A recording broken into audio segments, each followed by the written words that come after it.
Oddworld Soulstorm is finally here, and we're dedicating this week's episode of Indie by Design's Gaming the Podcast to the game, its themes, and how brilliantly it sets up and communicates its world and the inhabitants within it.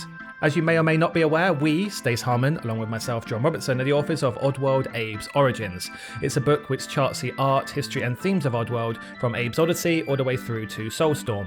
It is, though I say so myself, a rather lovely and absolutely enormous tome that is full of official concept art and designs and features a giant 10,000 word plus interview with Oddworld founder and creator Lorne Lanning. You can go check it out via our website, indiebydesign.net, or you can find your way there via our Twitter. We are at indiebydesign. Okay, enough of a preamble. Let's get on with talking about Soulstorm. Oddworld Soulstorm has finally arrived, and it's here, and we're playing it, and I think my initial feeling is it's nice to have Abe back. I don't think I'd noticed really, or realised how much I'd missed him. I think specifically because he is quite unlike any other video game protagonist, certainly any other platform game style video game protagonist, and it's nice to have somebody around that's just a bit more, has got a bit more meat to him. I think that's a good pun. Yeah, well, very tasty I'm a glutton in disguise. Yeah, and it's, I think, just right from the very opening of the game, it's clear from Soulstorm, that is, it's clear that there's going to be a lot to get into. There's a lot to tackle. There's a lot of themes, a lot of the stuff that the Oddworld games have touched on before. And I think it's nice just to have that front and center, and to know that you're getting into something that isn't just a fairy tale. So long as you rescue the princess, everything will be good. So, how have you been getting on with it so far? Good, yeah. So it came out, a couple of days before recording this. And I've put in 2 big sessions basically. And yeah, it is good. It is good to have Abe back, like you say, and it's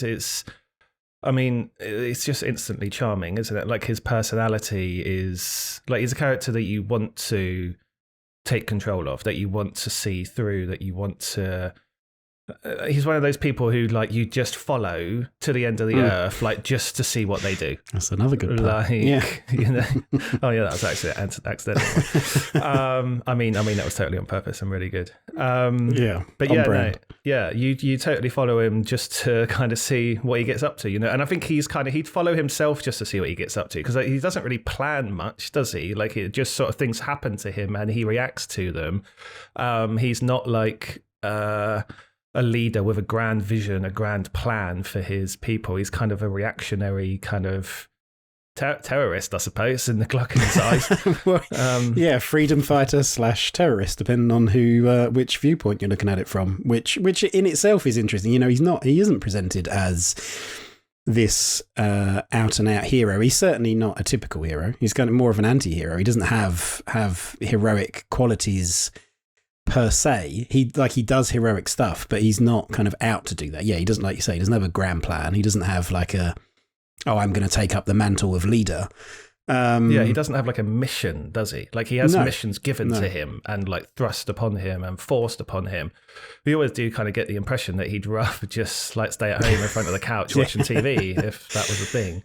Yeah, and I think that's what's been done very well right at the beginning of the game, and it's very clear because it follows on directly from the original Abe's Odyssey. The events at Rupture Farms is very clear and very apparent in everybody's mind. Abe and the Gluckens likewise.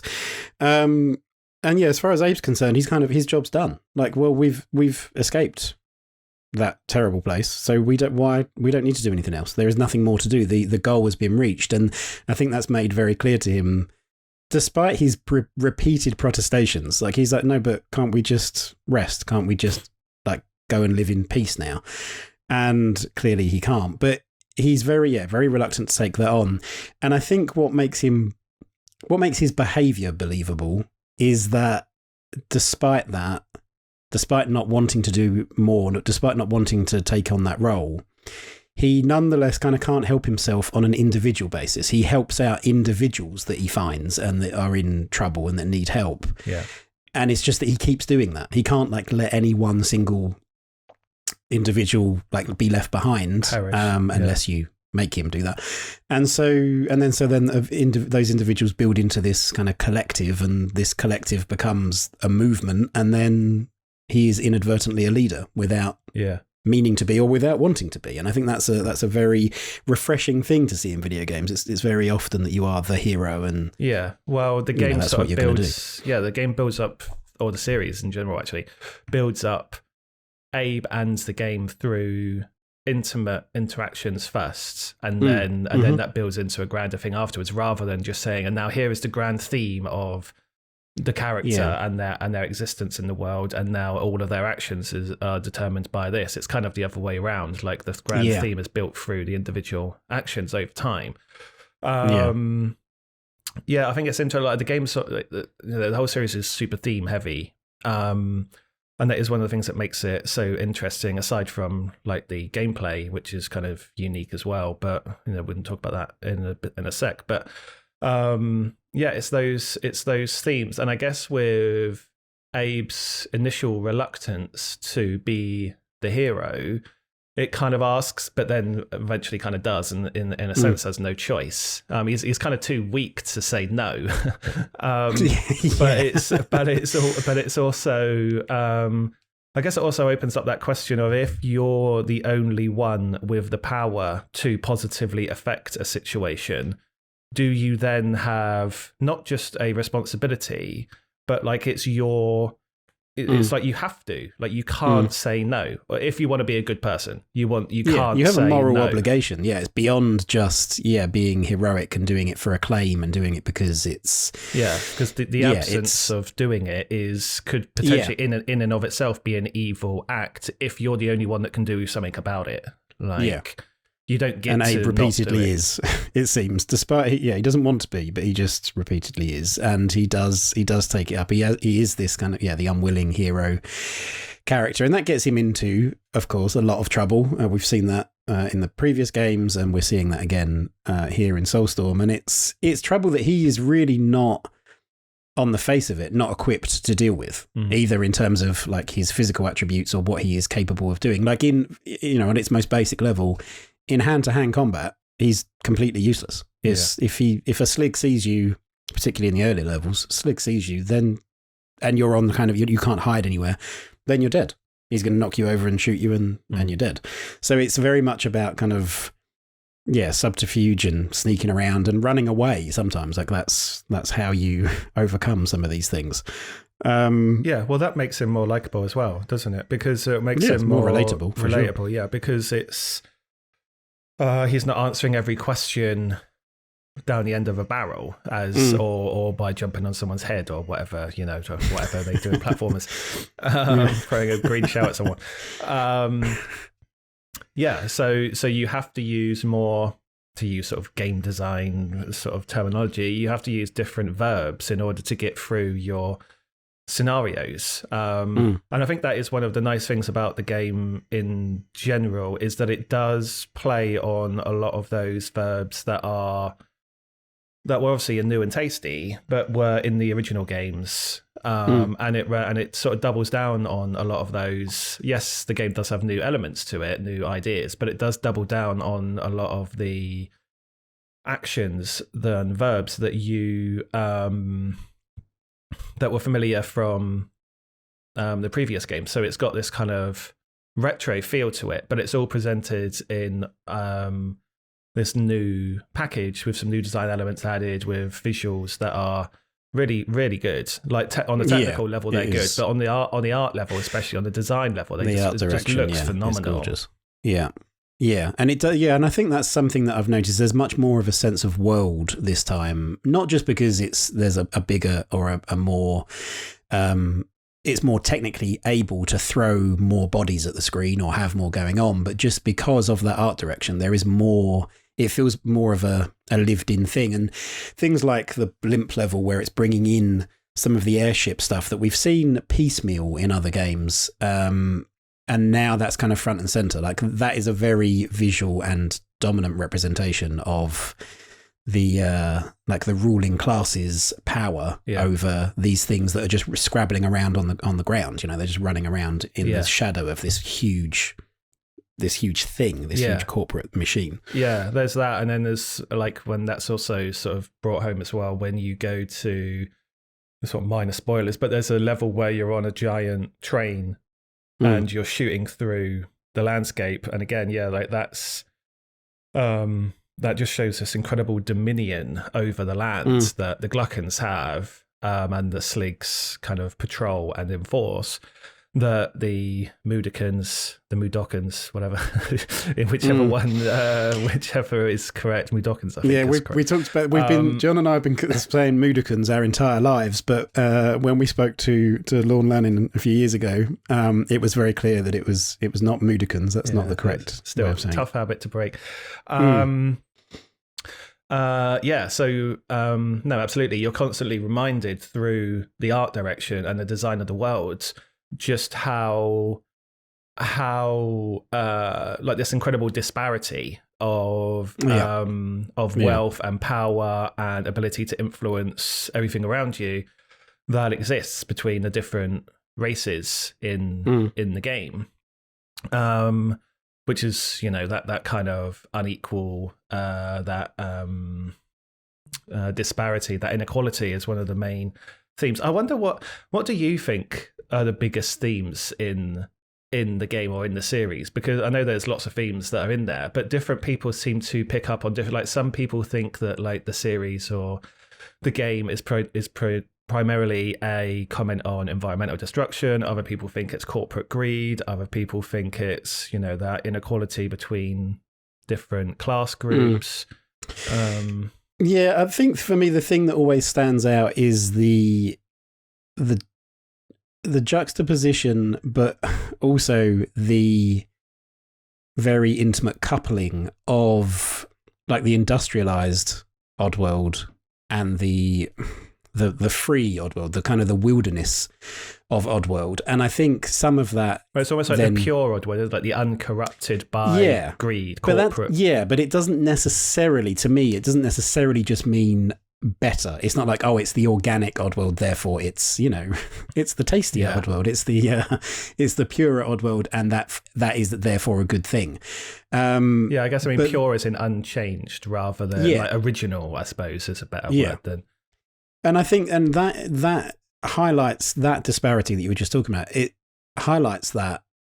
But what I think it's quite clever in doing is that it shows me some of the mindset of like the Magog cartel and the Gluckans and the Vikers as well. And it, like, I can see how their mindset could look at other species on Oddworld that don't have those huge hulking machines and don't have that power to impose themselves on the environment, and I can see how intelligence they can, from their perspective as well. Yeah, exactly. Just the actual withdrawal to be able to put these things together and do these experiments and create these machines. I can see how they can then look at those other species as lesser, because it's like, well, we can do this and you can't. Like, how can they kind of view them as equals? Why would they? Why should they even view them as equals when it's like, well, this is just this tiny, you are in all senses of the word this tiny kind of species compared to our trains and our factories and our domination. And I think that disparity, I think, is an interesting sort of lens to view that through, because it allows me to, they're not just evil. It's not just, they're the bad guys. It's like they are, as far as they're concerned, they're not. They're imposing themselves, why wouldn't they? Well, it's like, well, I suppose there's an element of almost colonialism to that, where a giant world power goes to another place and they see, this place doesn't have the technology and the wealth and the whatever dietary evolution and healthcare that we have, and now it's our duty to provide these things, and in doing so, in the name of progress, and also, by the way, we're just also going to take all the money and wealth. And we're going to eat you, but, we're going to control you forever. So I suppose it's you could read it as a commentary on that. I think one of the interesting things is the way it sets up all of its different pillars with these inequality, with the technology, with the lack of technology, with all the things that we've spoken about and more as well. Destruction of indigenous culture in the face of technological, cultural progress. There's all these different pillars that are placed there, and you don't necessarily, in order to read things between them, it doesn't necessarily have to have explicitly been written into the world or the script or the characters or the plot for you to make links for yourself. Like Law and Learning doesn't have to have said, oh, okay, now this is a game about colonization, for someone to infer and pick up that, okay, this is what this game's saying to me, and this is how I'm reacting to it. So, and I think some of that, it feels like some of that comes from having mapped out those qualities for those different species, because Lorna's talked in the past about how the intention was for each of the species to represent a particular theme or a particular quality, or they would have kind of one thing that identified them as, these are the capitalists, these are the scientists, these are the whatever it might be. Like they're wrapped in, their core is wrapped in this ideal of this is what they represent. Sligs. Yeah. And that doesn't need to be explored wholly on screen. If that exists somewhere, and that's how these things are created, and so that when they're setting up power dynamics and relationships between, for example, the Sligs and the Gluckans, that then manifests itself on screen without needing to be explained through text logs and audio logs and whatever. It's just like, that's clear, and that's consistent. That relationship is consistent. And if you as a creator know that that's what the relationship is between those species or those characters, that's just what's going to come through on screen, because that's how you're setting up every scene, even if you're not doing it to send a specific message in that scene. It's like that's the dynamic between these species. And so when you know that, when you have that consistency, that comes through all the time. And I think one of the most interesting relationships between the species for me is specifically, I suppose, Abe. I was going to say it's the Mudokons and the Sligs, but it's perhaps not. It's specifically Abe and the Sligs, because for as good as Abe's heart is, and as kind of almost childlike in his naivety, he is also not above doing to the Sligs basically what the Gluckans do to the Sligs. Like, he will quite happily as in he takes joy in it, possess the Sligs and make them do things. I mean, it's quite horrific when, like, that notion of, like, invading somebody's mind, controlling them, making them harm themselves, making them harm others, and then ultimately killing them, and even sometimes taking sadistic glee in doing that. Or, like, I don't know if you've probably seen or heard kind of the random barks that Sligs have when the fire starts to spread around them. And if you either deliberately or inadvertently back them into a corner, and they've got nowhere else to go and there's fire in front of them, they're terrified. Like, they don't want, and you can choose to then kill them or just leave them trapped there. But Abe will sometimes laugh at that. Yeah. Like, there's not and so the subtleties of what we're perceiving on screen, I don't think Abe does, because in the very sort of childlike quality that makes you as a player want to protect him and go along on the ride with him, I think also means that he sees things quite black and white and takes that kind of almost childlike glee in, sticking one to the bad guys as he sees them. Well, he's not a philosopher, is he? Like, he's not Gandhi, in that, like, despite the violence being bestowed upon him and his people, like, he still wanted peace and non-violence. Quite happy for a bit of revenge. Martin Luther King. Yeah.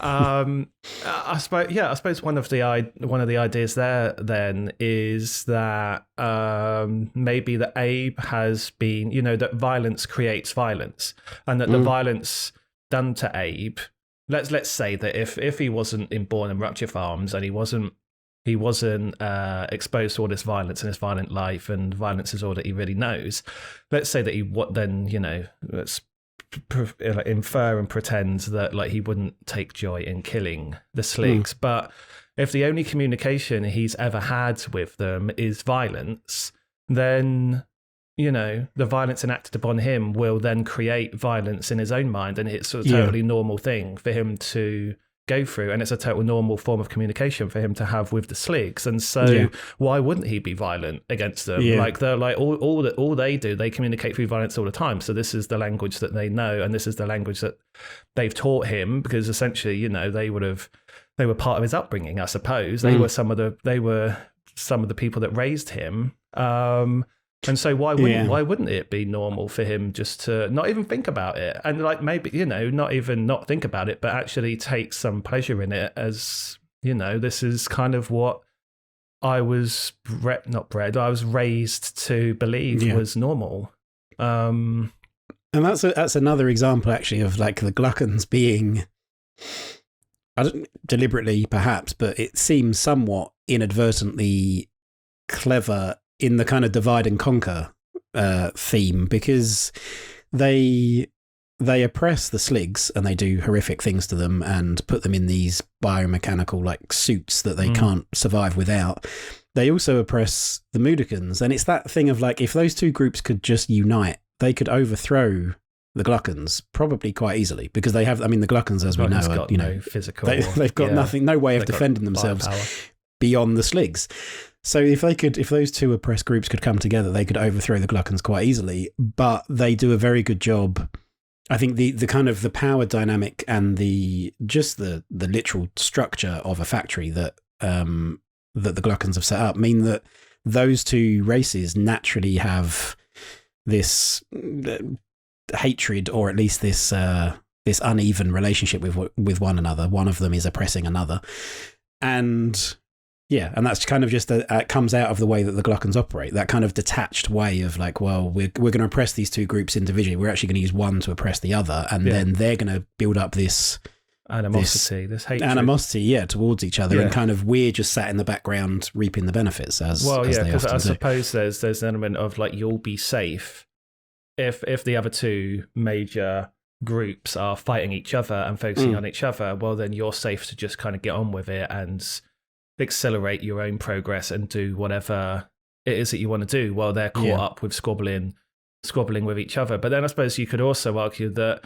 by employing that tactic, the Gluckons are potentially oppressing themselves, because they've got to work to make sure that dynamic continues. And there is an argument to say that, well, actually, if they weren't oppressing each other, and they were all working towards something bigger and better, then that would benefit you as well. But instead, you've got 2/3 of the population fight, or, you know, more than like 2/3 of the groups fighting each other, whereas they could be, you know, either performing actions to help everyone, or at least putting more of their time into doing whatever it is to help you, even.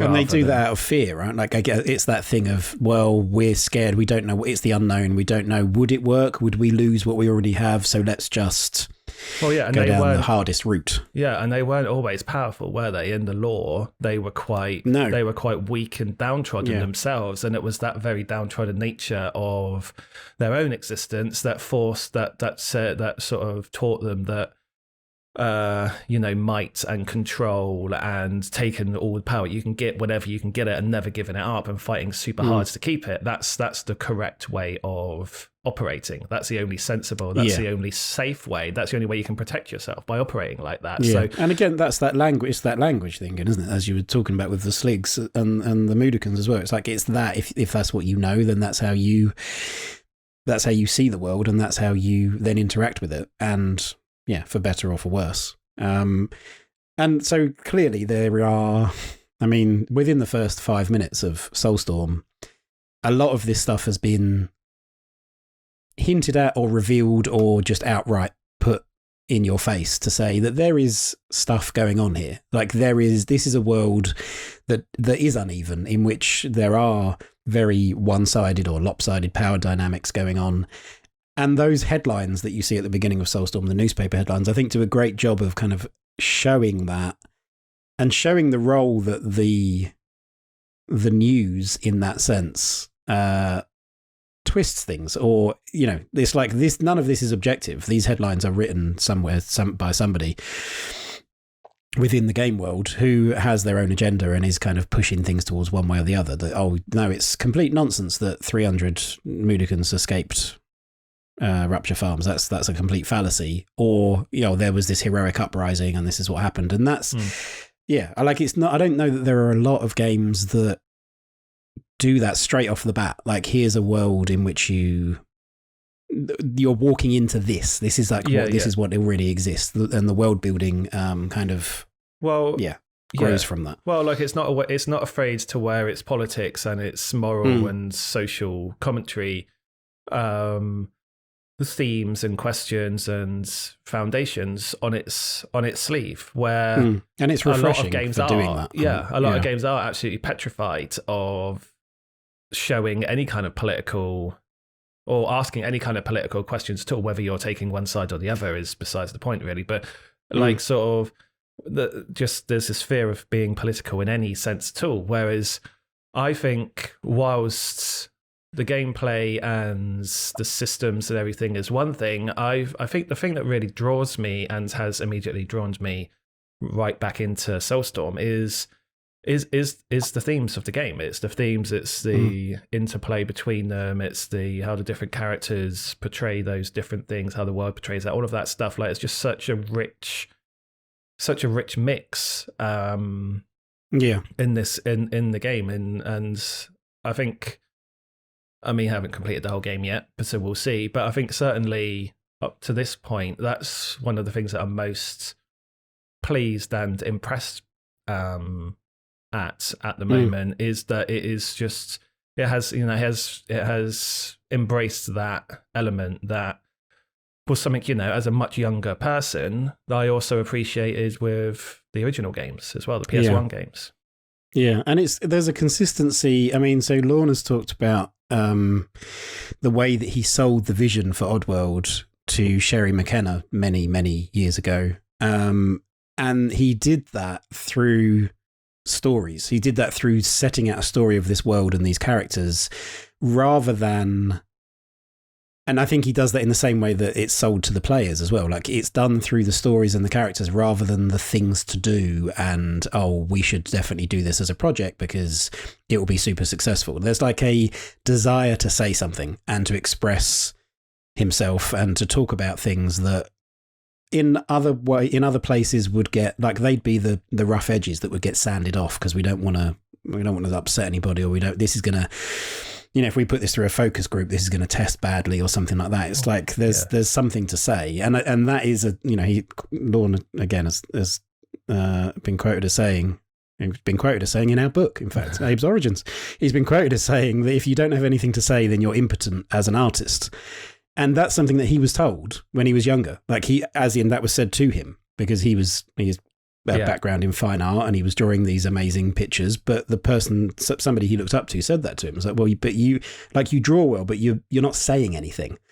And that's quite a crushing thing to tell a creative person that they're not. It's like, that's great, but it's empty. It's like vacuous. And that's... Well, I think that's the difference between... Because I can see that comment would upset a lot of people who create very beautiful, nice-looking things, but they don't have a message behind them. And it's like, well, maybe that's the difference between art and craft, really. Like, art is the art of saying something. Like, yes, you could. It's artistic to create an image that looks nice, that there's an artistic talent there. But the art is, what are you saying? Like, what are you asking? What are you forcing people to engage with? What questions are you asking them to... forcing them to think about through to engage in this thing properly. And I think that's one of the interesting things about Soulstorm. Like, it does look really nice, of course, it plays nice, but the most interesting thing about it is what it asks, and it forces you to question and forces you to think about. And so it is, as we started with, really, it is nice to have Abe back. It's nice to, whether or not you want to get into all of these themes, or like, the game doesn't force you to do this. It doesn't like put it in your face and say, in order to engage with this game or get anything out of it, you need to be understanding these themes. You can just play it as a very good platform game that looks amazing and has a lot of just fun game things to do, but it's just made all the better by what it says as well as what it does. So yeah, it's very nice to have Abe back. Thank you for listening. I hope you enjoyed that episode, and do come and tell us how you're getting on with Soulstorm via our Twitter. We are at Indie by Design, and once again, do check out Oddworld Abe's Origins. You can do so via our website, indiebydesign.net. The book is also available on Amazon, and it's also available through select partners such as Game Tea, so do check it out. Otherwise, all the best, and we'll see you again next week.